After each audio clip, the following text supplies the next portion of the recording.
Bonjour mesdames et messieurs. Dans cette deuxième partie concernant le wiggle, nous verrons comment le contrôler.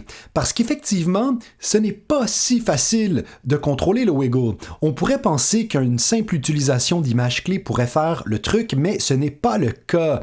Voyez ici par exemple, si je vais dans mon texte Bass Rattle et que je mets dans la propriété position, l'expression wiggle, entre parenthèses, par exemple, je sais pas moi, 200,50, eh bien, le tout bouge beaucoup tel que prévu. Mais si, à un moment donné, je veux qu'il arrête de shaker, là, je veux qu'il arrête de bouger, comment faire? Ben, bien entendu, on aurait peut-être le réflexe de se dire, ben, on met une image clé ici, puis on annule, mais on annule comment? Tu sais, je veux dire, on peut pas enlever là, l'expression. Si on l'enlève, ben, on l'enlève pour toujours. Et puis, si on change la position ici, ben, le truc, il va continuer à faire son wiggle, mais ailleurs. Donc, c'est pas possible de contrôler le wiggle de manière traditionnelle avec des images clés. Il faut plutôt passer par un effet qui s'appelle le paramètre glissière. Regardez bien, si je me rends maintenant dans la composition nommée animation 1 finale, eh bien, nous voyons ici l'animation suivante. Yeah. Let's start it off. Alors, vous avez bel et bien vu que le wiggle ici s'arrête, continue, arrête, continue. Et ceci, donc, grâce à un effet qui s'appelle paramètre glissière. Alors, ce qui se passe, c'est que la position de mon texte Bass Rattle, ici, donc la position, elle est rattachée, comme on a vu un petit peu avec le tutoriel précédent concernant la position. C'est que j'ai pris donc le pick whip de la propriété position de mon calque et je l'ai connecté, donc je l'ai lié au curseur de l'effet paramètre glissière. Ensuite, il y a une expression qui s'est écrite toute seule et ensuite je l'ai modifiée donc pour pouvoir obtenir ce que je veux. OK, donc sans plus tarder, refaisons le tout. Alors, je vais maintenant faire version précédente, question de retrouver mon document tel qu'il était au départ. Je vais me rendre dans Animation 1, Affaires, et voilà. Donc, ici, première des choses, on va se créer un calque d'effets. OK, donc un calque d'effet dans lequel nous allons insérer le paramètre glissière. All right. Donc le paramètre glissière, pour ceux qui s'y connaissent là, en DJing, c'est comme un crossfade, c'est comme ou un dimmer, un dimmer de lumière. Donc c'est un bouton qui nous permet de rendre les trucs de neutre à actif de manière progressive, comme ça. Super. Donc là, nous, dans le fond, ben, on va attacher, comme je disais tantôt, on va lier la position de notre calque Bass Rattle au curseur du paramètre glissière. All right. Là maintenant, ce que je vais faire, c'est que je vais nommer donc mon calque, je vais le nommer glissière parce qu'il faut toujours bien nommer ses calques, bien entendu. Ensuite de ça, je vais donc faire apparaître mon curseur ici, super. Ensuite, je vais me rendre dans ma propriété position de mon calque Bass Rattle. Et là, maintenant, je vais tout simplement prendre donc le pick whip de la position de mon Bass Rattle vers le curseur de glissière. Et maintenant, j'ai donc bel et bien une expression qui vient de s'écrire. Mais cette expression-là n'est pas tout à fait juste. Comme on peut voir, mon mot est allé complètement en haut, puis si je fais play, ça marche pas. Alors, qu'allons-nous faire? Et voilà, c'est bien simple. Je vais enlever devant this comp.layer, donc le temp égal, on enlève ça, on écrit wiggle, OK, parenthèse, parenthèse. Et là, la deuxième parenthèse, on va la prendre, donc on va faire commande X, puis on va la mettre à la fin complètement. Donc là, ici, je vais retirer le point-virgule et le temp en crochet. OK? Et là, à l'intérieur okay, des deux dernières parenthèses, je vais m'écrire un chiffre représentant l'amplitude désirée, donc la distance. Admettons que moi, j'aimerais ça que ça soit une amplitude de, je sais pas moi, 50, donc virgule 50. OK, voilà. Donc maintenant, eh bien, voilà, j'ai demandé que je veux un wiggle ayant comme vitesse, ayant comme fréquence ce qui se passe, OK, par rapport à mon curseur dans mon calque glissière, et je veux une amplitude de 50. OK, donc tout ça ici, là, dans mon code, ça me dit, dans cette composition, je veux que la fréquence de mon wiggle se fasse par rapport au calque glissière dans l'effet paramètre glissière, précisément sur le curseur. Si je lis ça à l'envers, sur le curseur du paramètre glissière qui se retrouve dans le calque glissière. Et maintenant, eh bien, voilà, ça marche toujours pas. Pourquoi? Eh bien, tout simplement parce que le curseur est bel et bien à 0. Alors, si je mets ici une valeur à mon curseur, qu'est-ce qui se passe? Eh bien, voilà, ça fonctionne. Alors, par exemple, si j'aimerais que mon calque, base rattle, donc ne bouge pas au départ, mettons, je sais pas moi, du premier frame jusqu'au 20e frame, je veux qu'il bouge pas. Alors, je me mets tout simplement deux images clés ici avec 0 comme valeur. Ensuite, une image clé plus tard, j'aimerais que tout à coup, il se mette à shaker. Je pourrais mettre ici une valeur de 100, par exemple.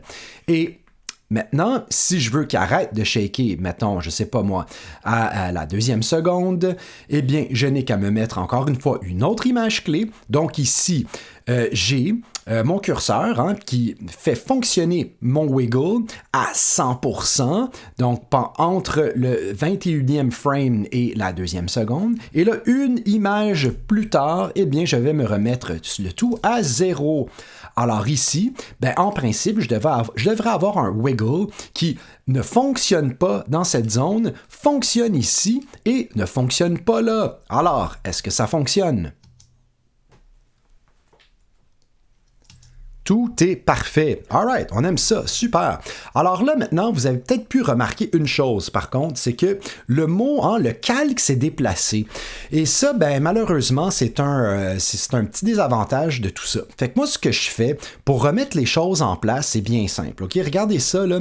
Je vais tout simplement me dupliquer mon calque base rattle ici. Puis, je vais le mettre en dessous. En fait, je vais le mettre en dessous de l'original. OK? Donc ça, ici, je vais l'appeler base rattle, genre, je sais pas moi, position good. OK? Bon. Là, ici, je vais enlever l'expression. Donc, Alt-clic sur le chronomètre pour retirer l'expression. Alright. Donc là, ici, mon mot base rattle, puis là, je vais le mettre en rouge pour qu'on le voit mieux. Donc ici, si je le mets en rouge, voilà. Donc ici, mon base rattle en rouge, il est bel et bien à l'endroit où il était au départ, OK? Alors moi, si je veux que mon base rattle qui bouge là, si je veux qu'il commence à la même place, parce que là, on l'a vu, puisque j'ai mis une expression dessus, il s'est comme déplacé un petit peu. Tout ce que j'ai besoin de faire, c'est que là, ici, je vais verrouiller le calque base rattle position good. Là. Lui, ici, j'y touche plus. C'est juste comme comment dire, c'est juste un truc là, qui me permet de pouvoir placer le vrai base rattle à la bonne place. Alors ici, je vais me rendre dans la position de mon vrai base rattle. Et là, je vais grossir ça un petit peu, allons-y. Et là, tout simplement, je vais changer la position tranquillement de départ de tout ça. Et là, ici, voilà, donc c'est presque terminé, voilà. Et maintenant, pour ainsi dire, mon base rattle est pratiquement là où il était au départ. Je fais ça rapidement là, pour ne pas perdre trop de temps. Alors, maintenant que j'ai placé mon bass rattle exactement là où il était au départ, je peux maintenant donc jeter mon calque de référence. C'est ce que je voulais dire tantôt. Donc, ma référence ici, je peux la retirer. Et voilà, maintenant, le tout fonctionne tel qu'il le devrait. Super. Alright, donc, qu'est-ce qui se passe dans mes autres compositions? Eh bien, vous verrez que dans la composition nommée 2.1 Animation 2 Caméra, Finale 1, eh bien, j'ai mis le rattle ici sur la position de la caméra et non pas sur la position du bass rattle. Donc, ayant mis, donc ici, hein, l'expression, j'ai utilisé exactement la même technique. Donc, j'ai pris la position de ma caméra, je l'ai attachée au curseur, ensuite j'ai modifié le code, voilà, c'est tout. Et là maintenant, ben, comme on peut voir, ce qui se passe, c'est que le wiggle, maintenant, ben, il fonctionne selon la position X, Y et Z de ma caméra. Bien entendu, j'ai au préalable actionné donc la 3 dimensions sur tous les calques que je voulais affecter par l'effet. Et là, ben, ici, on peut voir que c'est vraiment tous les éléments de ma composition qui sont affectés, puisque j'ai mis le 3D donc sur tous mes calques. Alors là, ici, on peut voir comment que j'ai facilement, sans aucun effort, j'ai lié tous les éléments de ma composition, tous les éléments désirés de ma composition au wiggle. Par le fait d'avoir mis le wiggle sur une caméra et d'avoir actionné la 3D sur les calques désirés. Alors, ça me donne ceci comme résultat final. Yeah. Let's start it off. Alright, donc c'est vraiment cool, là, tu sais. Si j'avais pas utilisé de caméra, ben il aurait fallu que je lie la propriété position de chacun de mes calques à mon curseur de glissière, puis que je change le code à chaque fois. Le fait d'utiliser ma caméra, ça m'a sauvé du temps. Dans le cas de l'animation qui s'appelle 2.2 Animation 2, caméra plus nul, eh bien ici, ce que j'ai fait, c'est que j'ai plutôt mis le wiggle sur la propriété position d'un objet nul. Et par la suite, donc, j'ai lié la caméra à l'objet nul. Pourquoi avoir fait ça? Bien, regardez bien. Dans l'animation 2, OK, caméra finale 1, eh bien, si on regarde attentivement, donc, lorsque le tout se met à faire son wiggle, ben, il fait son wiggle dans la position X, Y et Z de la caméra. Okay? Donc, ce qui veut dire que le bass rattle, non seulement il bouge à gauche et à droite, mais il bouge également par en avant et par en arrière. Et ceci, ben, pourrait ne pas nécessairement être désiré. Alors, si je me rends donc maintenant, encore une fois, dans l'animation 2, caméra plus nul, eh bien ici, puisque mon nul, lui, n'a que la position X et Y, eh bien, je viens ici d'éliminer une valeur. Donc, regardez bien, j'ai tous mes calques, donc tous mes calques désirés, tous les calques que je veux qu'ils bougent sont en 3D. Okay. Ensuite, la caméra, donc elle va avoir une incidence sur ces calques-ci, puisqu'ils sont en 3D. Ma caméra bouge pas, elle. Par contre, ma caméra, elle est liée sur mon objet nul, qui, lui, OK, a, dans sa propriété position, une expression. Et cette expression aussi, eh bien, j'ai fait la même chose que précédemment. J'ai pris donc le pick whip de la position de mon objet nul et je l'ai lié, donc, ici, au curseur de mon paramètre glissière. J'ai changé le code et ça m'a donné ce résultat-ci. Alors, voilà. Dans animation 3, caméra plus nul, finale 3, regardez bien ici la différence. Yeah. Let's start it off. OK, donc ici, la grosse différence. Donc, c'est la même chose que tantôt. La différence ici, c'est que j'ai changé la position Z de chacun de mes éléments. Si nous regardons attentivement ici, par exemple, mon plus, OK? Donc, en sa position et son échelle. Donc, j'ai fait en sorte que mon plus soit hyper rapproché de nous. Et là, j'ai diminué son échelle pour qu'il ait la même apparence. Avec le cadre, lui, eh bien, j'ai encore une fois, je l'ai approché encore plus de... non, lui, je l'ai éloigné. Je l'ai vraiment super éloigné et je l'ai grossi énormément pour qu'il ait la même apparence qu'avant. Regardez bien, si je vais dans mes deux vues, on peut voir donc ici que effectivement, j'ai... excusez-moi là, j'ai donc ici, vous voyez là, mon cadre il est là.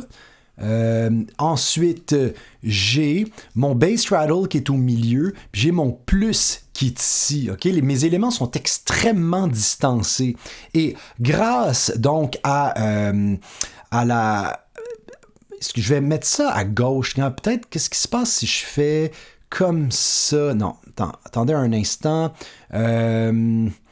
Bon, je vais remettre ça comme c'était. Donc, dans le fond, pour remettre ça à l'allure dont c'était avant, donc ici, on dirait que tout est plat, puis tout est normal. Mais pour vrai, ça, c'est super proche, ça, c'est super loin, puis ça, c'est au milieu.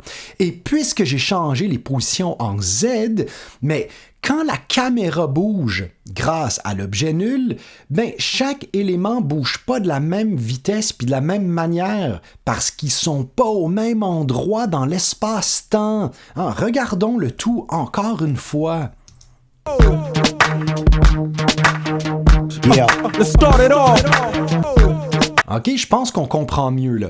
Dans l'animation numéro 4 ici, j'ai fait la même chose, mais là j'ai fait ça, j'ai ajouté un degré supplémentaire où j'ai décidé de jouer en plus avec la distance de mise au point de ma caméra pour que pendant que tout shake, ben, la mise au point se fasse des fois sur un élément, des fois sur un autre, puis ça me donne ceci.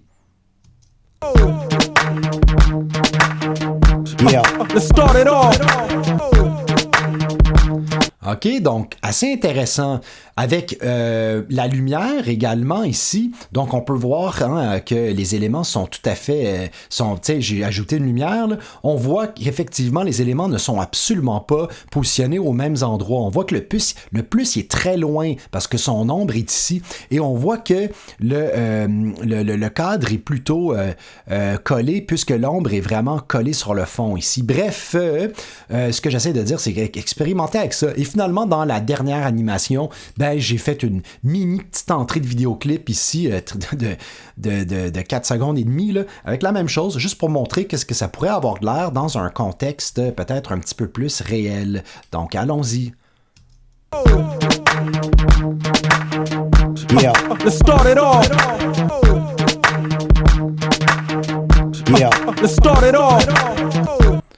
Alors voilà, mesdames et messieurs, ce qui est important là, à retenir dans tout ça, okay, c'est que si vous voulez contrôler votre wiggle, eh bien, il vous faut le paramètre glissière. Okay? C'est tout. Donc, regardez le début du tutoriel. Si je vous ai perdu un moment donné, c'est le début du tutoriel qui est important.